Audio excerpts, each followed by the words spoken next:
നീ ഇങ്ങനെ നടന്നോ സത്യവാനായിട്ട്, വലിയ സത്യസന്ധൻ, മനസ്സലിഞ്ഞുകൊണ്ട്. അതിനൊക്കെ ദേ താഴോട്ട് നിന്ന് ആ മനുഷ്യനെ കണ്ടുപിടിക്കും, ക്ലീറ്റോൻ. ആരെങ്കിലും പറ്റിച്ച് ജാമ്യം എടുപ്പിക്കണതല്ലാതെ ക്ലീറ്റോ നിക്കൂലല്ലോ ഒരാൾക്കും ജാമ്യം. ഒരാൾക്കും നിക്കൂല. ചിരിക്കുന്നു എന്തൊക്കെ നിന്നിട്ടുണ്ടോ? ഒരാള് പോലും ക്ലീറ്റോന്റെ ജാമ്യം എടുക്കത്തില്ല. പ്രത്യേകിച്ച് രാഷ്ട്രീയക്കാർ ഒരു ബാങ്കർ ഉയർന്ന് ഓടിക്കും അങ്ങോട്ട്. എടാ റൊണാൾഡേ, ഇന്നാള് നിനക്ക് പുതിയ ബൈക്ക് വേണോന്ന് പറഞ്ഞിട്ട് നീ പറഞ്ഞോ? അപ്പൊ ക്ലീറ്റോ മച്ചമ്പി എന്താ പറഞ്ഞത്? നിനക്ക് ഞാൻ സൊസൈറ്റിന്ന് ജാമ്യം നിന്ന് ലോൺ എടുത്ത് തരാടാ എന്ന് പറഞ്ഞോ? മറന്നല്ലോ.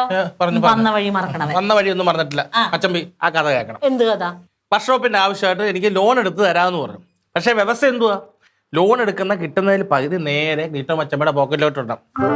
അവസാനം ആരുടെ ഒരു വ്യാജ സർട്ടിഫിക്കറ്റ് ഒപ്പിച്ചോണ്ടെന്ന് ബാങ്കിൽ ലോൺ എടുക്കാൻ ചെന്നപ്പോൾ അവര് കൈയോടെ പിടിച്ചു. എന്റെ പിള്ളേരെ റോസ്മിനയുടെ ഐശ്വര്യം കൊണ്ട് എനിക്ക് അടിയും പറ്റിയില്ല, കേസിലും പറ്റിയില്ല. എന്നിട്ട് കറി കഴിച്ച കറിയല്ല നിനക്ക്, ഞാനൊന്നും പറയുന്നില്ല കേട്ടോ. അച്ചമ്പി വിഷമിക്കാരി. ഈ കാര്യത്തിനകത്ത് എന്തെങ്കിലും ഒരു വഴി ഉണ്ടാവും.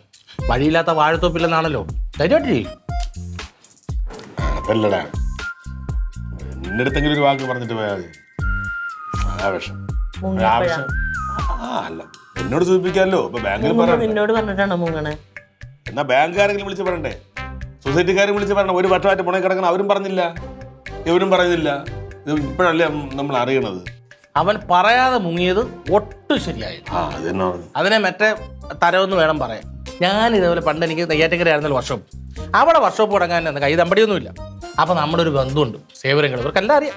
സേവരങ്ങൾ ജാമ്യത്തിൽ നിന്നിട്ട് 2 ലക്ഷം രൂപ എടുത്തിട്ടാണ് എനിക്ക് ആ വർക്ക്ഷോപ്പിന്റെ സാധനങ്ങളും ഒക്കെ മേടിച്ചിട്ട് വർക്ക്ഷോപ്പ് തുടങ്ങി.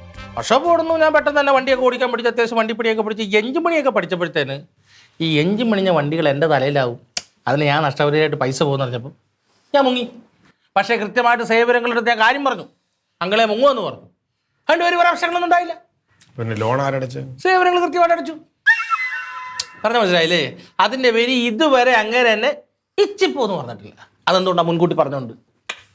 എന്റെ റൊണാൾഡേ, നീ എന്ത് നട്ടാക്കുരുക്കാത്ത നുണയാടാ പറഞ്ഞേ? നട്ടാക്കുരുക്കാത്ത നുണ? കുരുക്കാത്ത നുണയാ.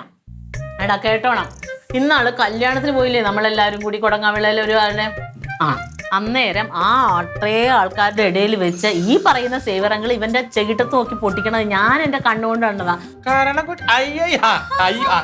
അതിന്റെ കഥ പറഞ്ഞ അത് കരണക്കൊറ്റി നോക്കി അടിച്ചതല്ല.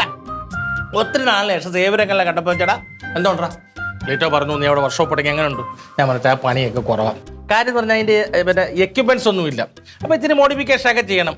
പൈസ ഉണ്ട്, എവിടെ നിന്ന് 2 ലക്ഷം രൂപ ജാമ്യത്തിൽ എടുത്തു തരാമെന്ന് പറഞ്ഞപ്പോൾ പുള്ളിക്ക് പഴയ തേച്ച കഥ മനസ്സിൽ കിടക്കുവന്നിട്ട് അത് വെച്ച് പെട്ടെന്ന് വികാര വിക്ഷോടനം ഉണ്ടായിട്ട് ഈ ചെറുവരിൽ വെച്ച് തെള്ളക്കാണെങ്കിൽ കൊട്ട്. ആ ചെറുവരലിന്റെ കൂടെ ഈ വരലുകളും ഉണ്ടായിരുന്നു. 4 പേരോട് ചേർത്ത് ഒരു കൊട്ട്. അതിനാണ് അല്ലാത്ത കണ്ണൂരോടെ പെണ്ണുമ്പിള്ളേ കടിച്ചു എന്നിട്ട് കണ്ണീര് ഒഴുകുന്നുണ്ടായിരുന്നല്ലോ. ആ 4 വിരൽ ഒരു വിരൽ കണ്ണിന്റെ പോളെ കൊണ്ടു. ആ കണ്ണ് നിറഞ്ഞു. അല്ലാതെ അടി കൊണ്ടിട്ടല്ല.